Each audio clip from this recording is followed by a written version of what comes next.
Bom, pessoal, então voltamos aqui à nossa apresentação, né? O exercício. Então nós descobrimos aqui os valores de CX e AX, né? O AX é 40 positivo, né? 40 positivo, 40 kN positivo, e o CX contrário, a gente achou que era aqui para a direita, mas é para a esquerda, menos 40. Um anula o outro, né? São as duas forças na horizontal. Na vertical, a gente viu que a gente usou aqui para o momento, a gente cancelou CY e AY. E aí, então, elas não apareceram na fórmula. E se a gente pegar uma somatória de FY, CY para cima, AY para cima, a soma deles tem que dar 30 para baixo. Só que nós não temos nenhuma das duas, não dá para achar, né? Então é mais fácil a gente fazer o que a gente fez na aula passada, né? Agora é analisar pelos nós e calcular já a tração e a compressão nas treliças. Notem que aqui nós temos um triângulo retângulo. Se a gente pegar o ângulo aqui, forma um triângulo retângulo cujo cateto oposto aqui é 0,6, cateto adjacente 0,8. Se a gente aplicar Pitágoras, a gente descobre que essa hipotenusa é a treliça CB, ela tem 1 metro de comprimento, tá? E aí então facilita, olha só. Com esse ângulo aqui, a gente sabe que cateto oposto é 0,6 sobre 1, que dá 0,6, e cateto adjacente 0,8 sobre 1, que é 0,8, tá? Eu falo porque agora no nó B, veja só, se a gente pegar o que está acontecendo aqui no nó B, nós temos uma força externa de 30 kN para baixo, NCB tem a componente dela na direção Y, para cima, ou seja, positiva. Então é positiva vezes o seno do ângulo para cima. E para baixo, menos 30. A soma tem que dar 0, menos 30 passo para cá, fica 30. Então NCB dividido por 0,6, que é o seno, eu sei que a tração nessa treliça CB é de 50 kN. Tração, positivo. Já na horizontal, veja, eu tenho duas para trás. Tenho a NAB e tenho a NCB, uma componente dela. As duas seriam negativas. Passo para o outro lado, as duas ficam positivas, tá? E tem que ser igual a 0. O NAB a gente não sabe, o NCB a gente acabou de descobrir, mas ele é a componente, então a gente vai multiplicar pelo cosseno para descobrir a componente na horizontal. Esse cosseno vale 0,8. NCB acabamos de descobrir que ele vale 50, 50 vezes 0,8 dá 40. Passo para o outro lado, ele fica menos 40. Portanto, descobrimos que as treliças, né, NAB e NCB, uma tem tração, a outra compressão. Com isso, a gente vai lá no nó A, né? Olha só no nó A, o que tem no A? No A eu tenho AX para a direita e a treliça vindo, né? Ela saindo, mas ela é negativa porque ela é para o outro lado, né? Para a esquerda, ela é menos 40. Então, se eu somar, elas se anulam. 40 do AX menos 40, isso dá 0. Muito bem. E na vertical? Na vertical, eu tenho que o AY está sozinho. A força AY está sozinho. E ela tem que ser igual a 0. Portanto, a AY vale 0. Ou seja, não existe uma força AY para cima. Não existe. Tá? A gente supôs aqui que ela existisse, mas ela não existe, ela vale 0. Portanto, sobra só CY. CY para cima e a força externa B para baixo. Portanto, para uma anular a outra, né, essa tem que ser 30 positivo. Com isso, então, descobrimos a força externa de 30 kN e as forças nos apoios.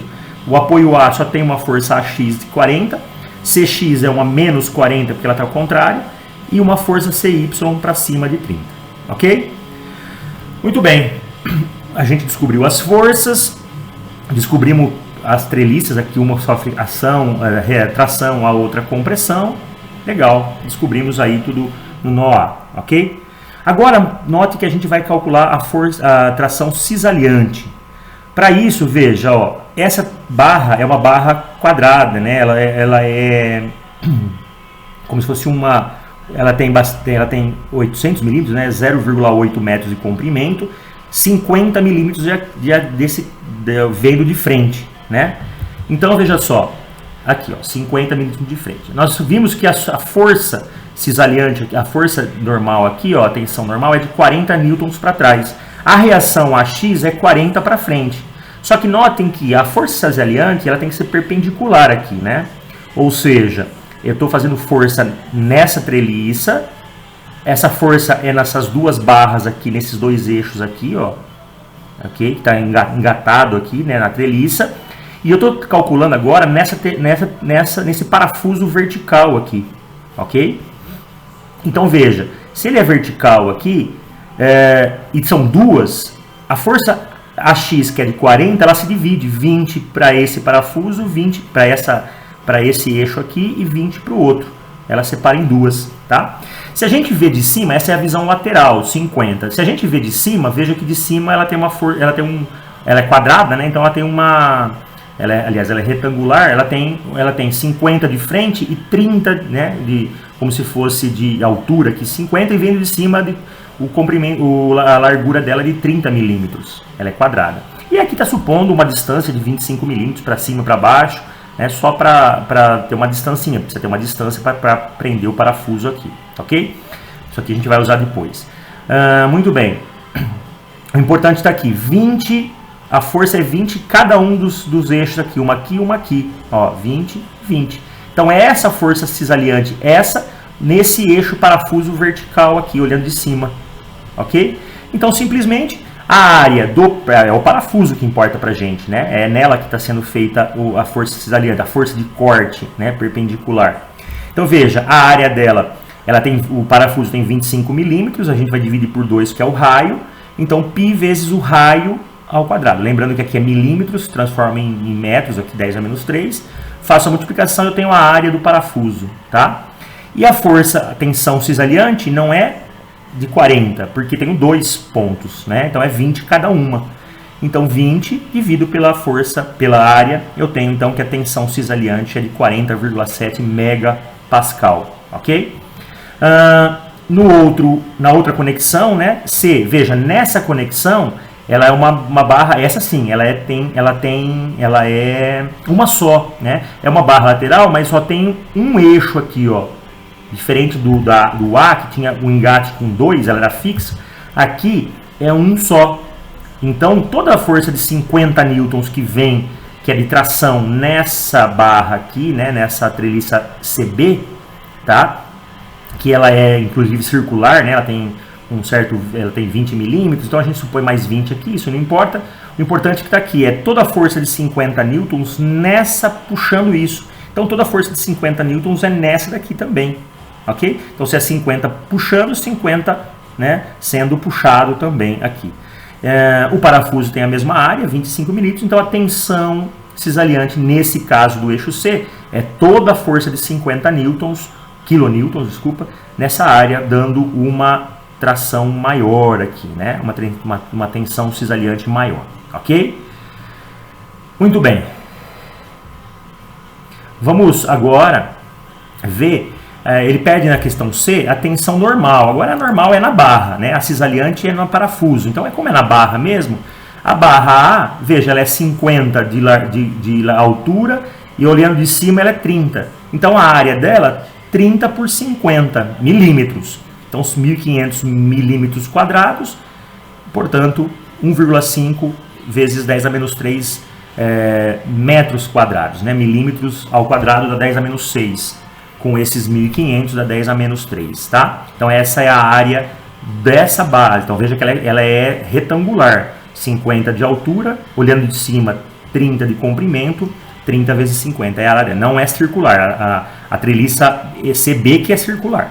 Então a tensão normal dela é uma tensão que é negativa, né? Porque ela é de compressão, veja, de compressão. Então ela é a força dela, né? A tensão dela, a normal dela, desculpa, pela área dela, portanto, dá 26,7 megapascal. Veja que nesse caso a normal é na barra, ok?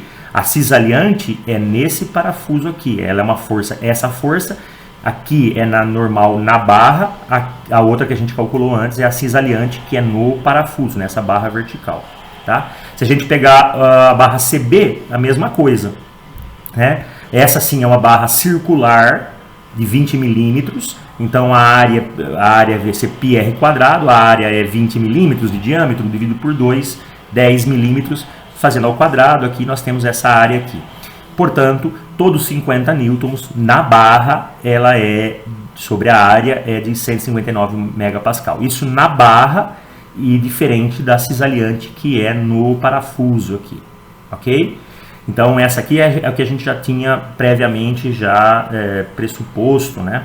Lá que a gente tinha feito anteriormente. Então tensão normal é sobre a barra, pegamos o diâmetro da barra ou a área da barra, enquanto a normal, enquanto a cisalhante é no parafuso, ou mesmo que não seja um parafuso que seja quadrado, né? Na área desse material que está na vertical aqui, ok? Muito bem.